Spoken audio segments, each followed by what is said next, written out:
Hello, welcome to another DoBlue.com video review. Been a little while since the last one. Hope to have a couple up here soon. Coming back on good note though, the Universal Monsters Essential Collection Blu-ray set.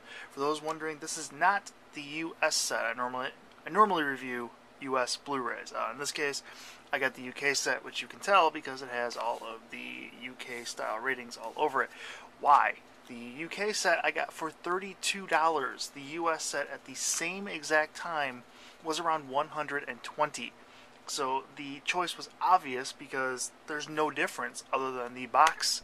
All of the on-disc content is the same, the transfers are the same, the features are the same, so why in the world would I pay $120 when I can get it for $32? Granted, $32 was on sale, but you can still get it for around $45, maybe even $50, which is an incredible deal. You're getting 9 movies in here if you include the Spanish language Dracula. You're getting the entire Universal Monsters span from early 30s on up to The Creature from the Black Lagoon in '54. So it's a very good set, excellent buy, highly recommended if you are a fan. But let's look at the box itself. Keep in mind again, this is the UK set. The US set is different internally. On the side there, you have a look at all of the films inside of the set. The only sequel will be Bride of Frankenstein. All of the rest are original features. There are no other sequels anywhere. Here is the rear of the box. Nice look at what you are getting inside. All of the bonus features, really nicely designed, telling you about the restorations and such. Note on the 3D version of Creature from the Black Lagoon, which is excellent. Moving inside, you got the side here. It's an open side. There's no flaps or anything. It just slides right out. Very simple. Not the best cardboard in the world, but it should be sturdy enough for general purposes. You got a slip inside that lists all of the features, all of the bonuses, all of the movies, the usual information you will see on a card like this. Pretty standard stuff. Here we have some replica lobby cards, kind of done a little bit bigger than postcard size. They are not postcards. They don't have the usual stamps or anything. They just have some copyright information there on the bottom. We got Creature from the Black Lagoon, Dracula, Frankie, Phantom of the Opera. That is the 1940s version. Great Technicolor, but not really my thing. We're looking at the Bride of Frankenstein. We have The Invisible Man, a great classic. The Mummy with Karloff, and The Wolfman, Lon Chaney Jr. These come with just a rubber band. This is how they come. There's nothing else to them. They're just literally slapped in the box like that, loose. Getting into the meat of it, we now have the original House of Horror. This is a great little paperback. It's not even paperback. It's just literally just paper. But it's a great little book that takes you through the entire Universal series. Great text here. There are some excellent books out there on the Universal Monsters series if you are interested. But, if you're just kind of a surface level fan, you're just looking for a little bit of info, this is going to give it to you, and it gives you information on every one of the movies, gives you some nice trivia things down in the corners and such. It's laid out beautifully. I really like it, and there are great photographs of the actors and some of the behind-the-scenes things and that. It's short. It's not very long, but I think the information, again, is good for a very surface-level type of fan. In total, you are looking at around, I'm looking for a page number and I'm not finding them, so I guess cancel that, but I'm going to guess this is around 40-some-odd pages, which isn't too bad. When we get to the back, you get the Universal Monster Legacy. They consider it going up to 1956's The Creature Walks Among Us, and beginning with the 1925 Phantom of the Opera, which is now public domain and for whatever reason not included here, and it should be because I'm a much bigger fan of that than I am the 43 version with Claude Rains. Going into this set, it is a flip book, much like the Alien quadrilogy, if you are familiar with that. One side we have Boris Karloff as the Mummy, the other side we have Frankie doing his thing. It flips open like this to The Invisible Man and Dracula.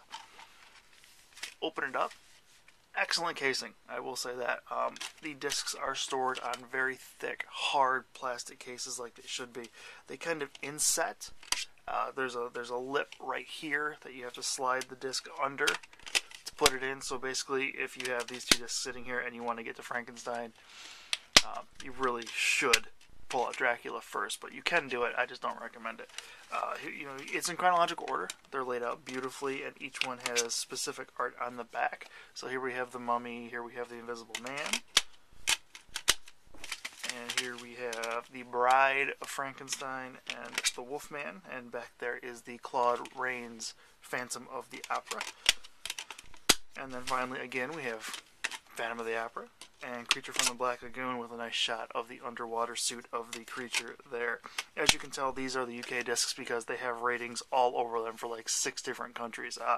You know, if that bothers you that much, I clearly don't recommend getting this set, but that's really the only difference.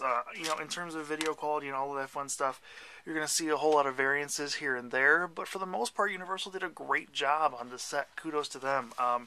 You know, the worst of the lot is the Wolfman. It has some noticeable edge enhancement and noise reduction, which I can't say I enjoyed.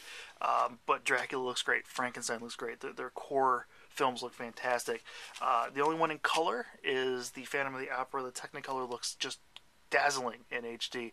Wonderful restoration, lots of detail too, but man, that color just pops.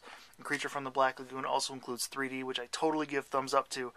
Despite the fact that it is a little in your face and some people might have trouble watching it, but when it pops, it really, really pops. It's great in 3D. The 3D version is included on the disc. It's just one disc, both versions of the film, and I should note too that Dracula includes the original Bela Lugosi version and the 1931 Spanish version, which was shot concurrently. They're both shared on a disc, which is fine because they're very short films, no encoding issues.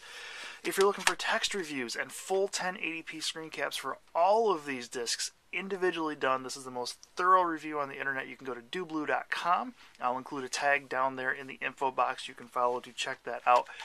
You will not find a more detailed or in-depth review of this box set anywhere else, I promise you. Every film gets its due properly with an own individual review. Like I said, if you're really interested in the US set, what is the difference? What does that look like? If you're familiar with like the Avatar box set I reviewed, you can check out that video. The discs are stored in a similar way with some very nice box art. And don't get me wrong, I do love that look, but I'm not going to pay $120 for it. Maybe if it's on sale one day, I'll upgrade. I don't know. But for the most part, I think most people are going to look at this and go, you know what, that's okay. In terms of size, it's definitely a little bit bigger than a Blu-ray, but not too much. It should fit on most standard shelving, I would think. A little bit on the side and on the top.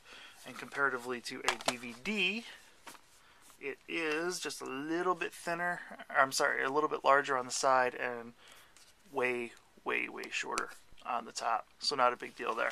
Pick up the set if you wish. It is an excellent recommendation if you are a fan. These movies look fantastic on Blu-ray. They have the treatment they deserve. And like I said, if you really want to get into the nitty-gritty of it, doblue.com. Tons of great stuff, and thanks for watching.